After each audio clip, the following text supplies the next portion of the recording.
হযরতে খিজির। নিজের হায়াত যদি বাড়াইতে চাও খিজিরের সাথে সম্পর্ক লাগাও, কারণ আল্লাহ তাআলা খিজির আলাইহিস সালাতু ওয়াস সালামকে বিশেষ ইলম দান করেছেন। সুবহানাল্লাহ। আমি সময়ের কদর বুঝাইতেছি যে সময় কেমন দামি জিনিস, সময়কে মূল্যায়ন করেন না কেন?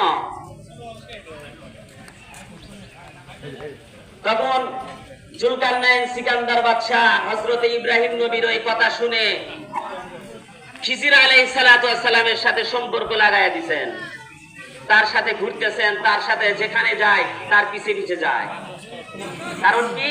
কারণ হলো তিনি আবি হায়াত নামক পানির সন্ধান দিবেন। যেই পানি খাইলে পারে হায়াত বাড়বে, যেই পানি খাইলে কি হবে? হায়াত বাড়বে। জুলকারনাইন সিকান্দার বাদশা তার সাথে চলা শুরু করলেন। চলতে চলতে চলতে চলতে একদিন হঠাৎ করে খিজির আলাইহিস সালাতু ওয়াস সালামের সাথে থাকতে